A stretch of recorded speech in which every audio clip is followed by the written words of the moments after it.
大家好，这里是 Jeffrey Tech。不同于安卓阵营，苹果的产品更新周期一般是1年一更，或者2、3年一更。而现在，苹果似乎准备打破这一延续多年的惯例。据彭博社记者马克·古尔曼在其最新一期的 Power 案实时通讯中透露，苹果公司正在逐步放弃每年一次的产品升级周期。古尔曼指出，此举可能会使产品发布更加频繁，减少令人不安的延迟。一直以来，苹果公司遵循着每年6月发布最新系统预览版，9到10月发布新一代的 iPhone、iPad、Mac 等产品的传统。这一策略不仅有助于激励员工朝着同一个目标前进，避免对产品何时准备就绪感到困惑，还能让分析师和投资者清晰地知道该期待什么。然而，随着市场环境的变化和消费者需求的升级，这一传统策略开始显现出裂痕。古尔曼分析认为，苹果的产品种类与日俱增，追求 iPhone、iPad、Mac、AirPods 等产品的年更并不切实际。同时，诸如 Apple Watch Ultra 或 iPhone SE 等产品也并不需要频繁更新换代。因此，苹果正在逐渐偏离其秋季发新品的计划，并可能进一步采用一种更灵活的方式，即在产品就绪时再发布，若未就绪则不发布。这一转变并非无迹可循。当前的 iPad OS 18便显示了苹果公司此前做法的弊端，该系统几乎没有新功能，甚至还包含一个 bug， 导致部分搭载 M4 处理器的 iPad Pro 无法使用，必须更换硬件才能解决有关问题。该版本操作系统也因此在2周内无法使用，直到后来才恢复。在此之前，苹果还被迫撤回了 watchOS 11.1 的第3个测试版，因为它引发了类似的故障。9月 HomePod 测试版更新也出现了同样的问题。古尔曼表示，苹果显然已经意识到了这一问题，追求在秋季发布大多数新硬件和软件产品，已经带来了过大的压力。此外，市场饱和、竞争压力加剧，以及消费者期望的变化，也是苹果考虑改变1年一更模式的重要原因。全球智能手机市场增长已显著放缓，尤其是在发达国家，市场渗透率接近饱和，新用户增量有限。就拿刚发布的 iPhone 16系列来说，因需求低于预期，苹果可能削减了第4季度 iPhone 16系列产量。零部件采购数据表明 ，iPhone 16系列大约砍单300万台。那么，除了大家所说的创新不足外， iPhone 16还有哪些不足之处，影响了其销量呢？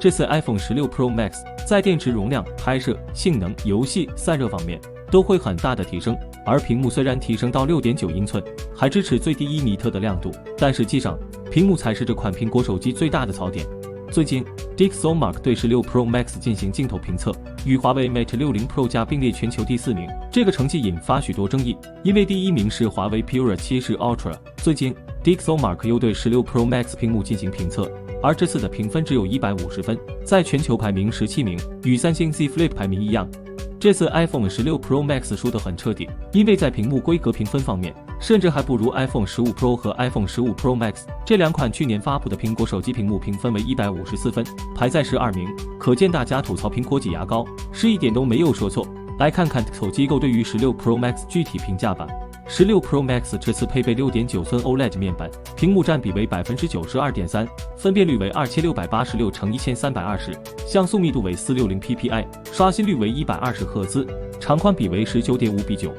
评测机构认为16 Pro Max 在室内和室外的色彩都很精准，无论是 HDR 还是 SDR， 室内的视频渲染效果非常好，在室外环境下可以呈现出非常明亮的色彩。这主要是因为16 Pro Max 新增1到2000尼特峰值亮度，可以根据环境光线的变化，智能调节屏幕亮度。iPhone 16 Pro Max 缺点也很明显，评测机构认为某些条件下亮度和对比度较低，影响可读性。D210 和 SDR 视频平均亮度不一致，横向握持设备时，手掌经常会意外触碰。可以看到16 Pro Max 在特定环境下，画面显示效果还是差强人意，而由于新增了超窄边框缩小结构技术，因此容易出现误触。而这个问题，首批16 Pro Max 机型上手后，是果粉吐槽最多的问题。不过还好 iOS 18.0.1 已经发布，通过系统修复了这个 bug。而16 Pro Max 之所以排名不如15 Pro Max， 在一定程度上还是受到了屏幕边缘误触的影响。令人遗憾的是，16 Pro Max 还是没有高频 PWM 调光，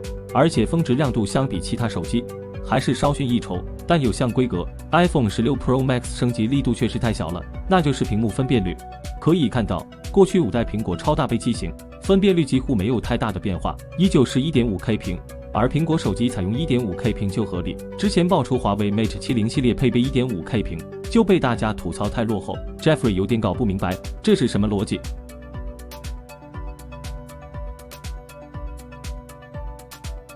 尽管苹果强调了16 Pro Max 拥有更大的电池容量和更长的续航时间，但充电速度的减缓仍然是一个明显的短板。iPhone 16 Pro Max 的电池容量为4685毫安时，续航得益于电池容量的增加以及 A18 Pro 芯片效率的提升。iPhone 16 Pro Max 的续航表现较好，但在极限场景下表现一般。iPhone 16 Pro Max 理论上支持最高45瓦的快充，但实际使用中受多种因素影响，充电功率会有所下降。充电速度在日常使用中，16 Pro Max 的充电功率基本维持在27瓦左右，充满电大约需要1小时45分钟。在极端条件下，充电功率可以短暂达到33瓦，瞬时峰值甚至可达38到39瓦，但这需要低电量、高耗电状态，并配合半导体散热倍加才能实现。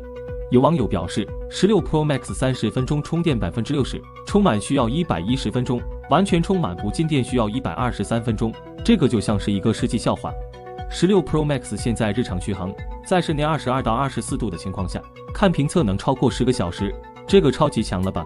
既然走的是15伏3安的充电，也能激活巅峰38瓦和高负载状态下30瓦，充电速度却还是不尽人意。16 Pro Max 标准充电功率仅为27瓦，峰值充电功率可以达到33瓦，但在日常使用中基本维持在27瓦或更低水平。这一充电速度在当前的智能手机市场中显得相对较慢，尤其是在 Android 旗舰手机普遍采用100瓦到120瓦快充技术的背景下，16 Pro Max 的充电速度太保守了。具体来说，16 Pro Max 从2%电量充满到100%，一般需要1小时45分钟，这一速度在日常使用中显得较慢。尽管苹果官方数据表明，充至50%的电量需要35分钟，但相比上一代 iPhone 15 Pro Max， 这一速度有所下降，引起了用户的失望。此外，尽管 iPhone 16系列通过了 3C 认证，表明支持最高45瓦的快速充电，但实际充电功率受多种因素影响，通常在27瓦到30瓦之间波动。16 Pro Max 充电速度这么慢，那么问题出现在哪里呢？16 Pro Max 之所以限制充电速度，主要是出于保护电池寿命和控制设备温度的考虑。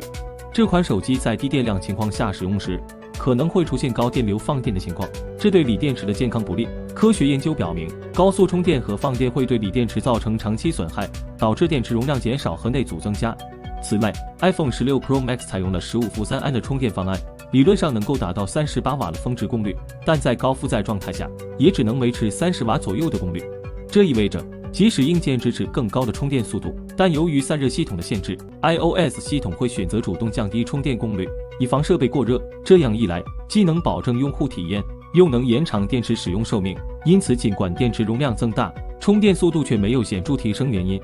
以上就是本期视频的全部内容了。在你看来，除了以上说到的2点后，还有哪些槽点影响了 iPhone 16的销量呢？欢迎与我们交流互动。想了解更多数码资讯，请订阅关注 Jeffrey Tech。我们下期再见。